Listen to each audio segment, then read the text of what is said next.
Me voy a poner los auriculares porque quiero saludar a nuestro entrevistado el día de la fecha, a Gustavo Córdoba, a cargo de Subán Córdoba, empresa de encuestas, de análisis político, de un montón de cosas. ¿Cómo estás, Gustavo? ¿Cómo estás? Ah, ¿te agarro haciendo de copiloto o piloteando? No, copiloto. Copiloto, bueno. Escúchame. La otra rama de la conducción de la consultora manejando el auto. Perfecto, como corresponde. Dejémosle a Paola la conducción, sí, mejor. Es bastante acertado. ¿Cómo te va, Javier? Bastante. Un placer. Muy bien. Te quería preguntar no digo porque lo hayan medido, obviamente que no, porque es muy reciente, pero este tipo de tragedias como la de Bahía Blanca, como ya se han vivido en otras partes del país, en nuestra historia reciente, con inundaciones, con terremotos, con incendios. Ustedes ahí en Córdoba vienen de tener varias temporadas muy complicadas con el tema de los incendios. ¿Cómo vos ves siempre o cómo suele ser la reacción de la opinión pública frente a ese tipo de hechos? ¿Se lo endilga a los gobiernos? ¿Se resigna a que es la naturaleza, que es el cambio climático y no se puede hacer nada? ¿Cómo se reparten esas responsabilidades? Bueno, es un gran tema, no solamente por la tragedia de Bahía Blanca, sino, como bien señalás, tiene que ver múltiples cuestiones. Ha habido en la Argentina, desde la pandemia, los incendios, estas inundaciones, una permanente cuestión, que es la reacción posterior y tardía.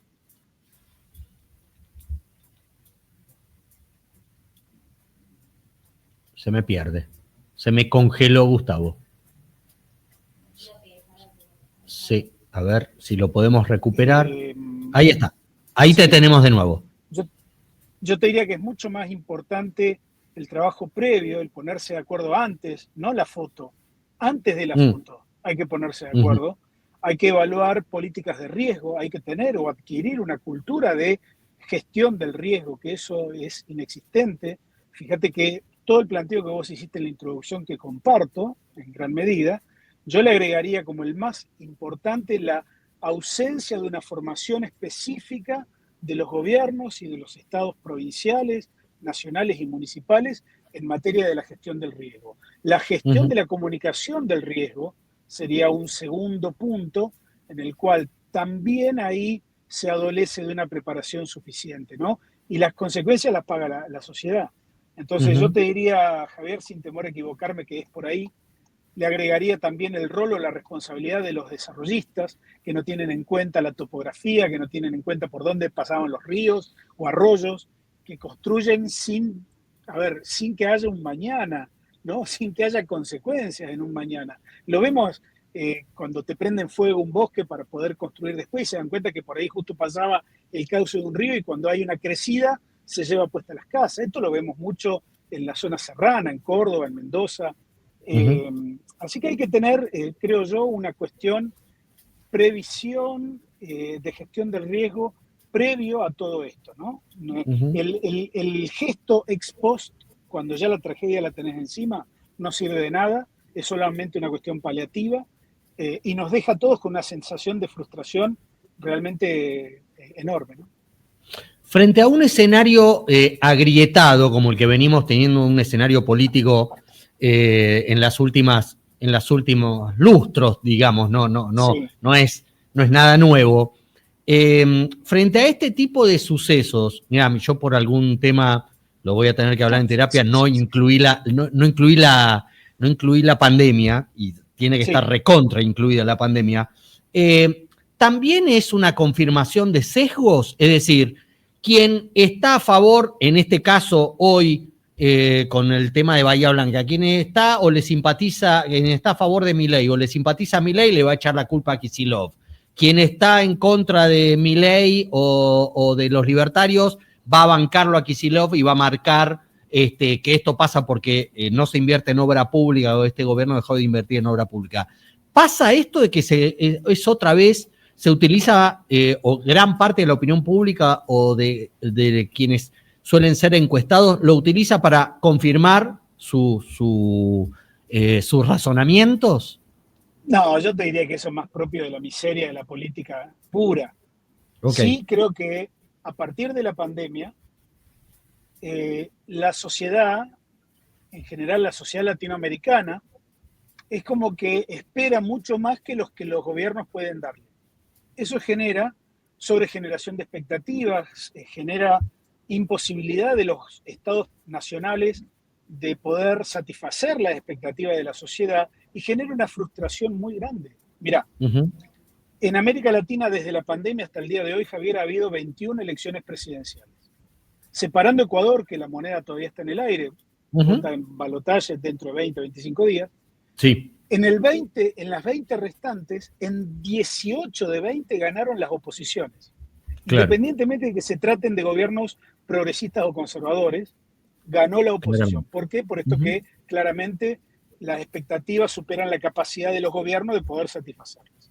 En segundo lugar, y esto todavía es más interesante, que puede explicar el momento argentino actual, en 19 de 20 ganaron partidos políticos nuevos o nuevas coaliciones. Es decir, no es que desaparecieron los partidos tradicionales, sino que tuvieron que ayornarse, entrar en coaliciones con margen plural muy importante y con nombres nuevos, un branding o nombres directamente que aludan a una nueva coalición electoral. Así que, para pensarlo, ¿no? Porque el contexto argentino, si hoy yo te contara que, por ejemplo, cuando medimos la UCR como partido nacional, nos mide 2 puntos. Claro. El PRO nos mide 5 puntos. El PJ como partido nos mide 11 puntos. Claro. Mientras que la Libertad Avanza, que no podemos caracterizarlo todavía como un partido político, mide casi 30. Entonces, claro, guarda que han ocurrido desde la pandemia hasta acá fenómenos que quizás la política no quiere leer o no está en condiciones de leer. Parecen sellos viejos muy gastados de tanto usarlos, ¿no? De tanto darle al sello y quedaron ya, ¿viste? Cuando se quedan sin tinta, que ya no se ven, ya no se distinguen. Algo así.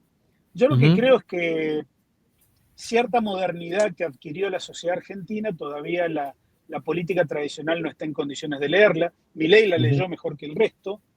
Y bueno, desde un año y poquito más atrás, Milei es presidente, ¿no? Vos marcabas recién que este fenómeno en toda América Latina, donde la gente vota en la abrumadora mayoría por cambiar a quien gobierna, a quien venía gobernando. Y vos lo atribuís a que las sociedades se generan una expectativa que después no son cumplidas. ¿Hay una sobredemanda social frente a de esa expectativa o los gobiernos no están lo suficientemente preparados porque en nombre de estas coaliciones y en nombre de estas oportunidades que tienen para ganar elecciones, no se preparan tanto para gobernar, sino para ganar elecciones? Mira, cuando yo hice el cursillo de introducción a la facultad, cuando todavía pensábamos en blanco y negro, en el año 84, Javier, me enseñaron que la ciencia política ve el acceso al poder de 2 maneras, la faz agonal y la faz arquitectónica. La faz agonal es la más simple, porque ganar una elección la gana cualquiera. Ahora, la otra faz, la faz arquitectónica, la faz de la construcción del poder, esa es la relevante, porque no cualquiera permanece. En ese sentido, fíjate vos, qué interesante verlo de esa manera, que no hay suficiente capacidad, no hay suficiente formación política, ni tampoco los estados tienen los recursos que la sociedad cree que tienen. Entonces son impotentes porque para ganar una elección te prometen todo. Te prometen la vida, te prometen más allá de las posibilidades. Como decía Carlos Menem, si yo les decía la verdad, no me votaba nadie. ¿Cierto? Entonces, creo que ahí hay un punto a favor de la sociedad en donde ya saben que las campañas electorales son en gran parte un listado de promesas muy difíciles de cumplir y eventualmente castigan al gobierno que no pudo satisfacer las demandas en su momento, ¿no? Y es un tema muy difícil porque yo no creo que de aquí en adelante los gobiernos tengan o mejoren el margen, ¿no? Sino que por el contrario creo que van a tener márgenes cada vez más acotados. Con lo cual, siguiendo ese razonamiento, este fenómeno que vos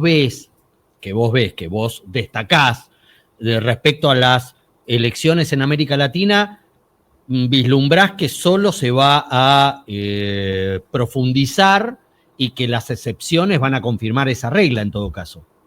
Es como una especie de un loop interminable donde van a ganar las oposiciones de aquí en adelante. Es algo llamativo.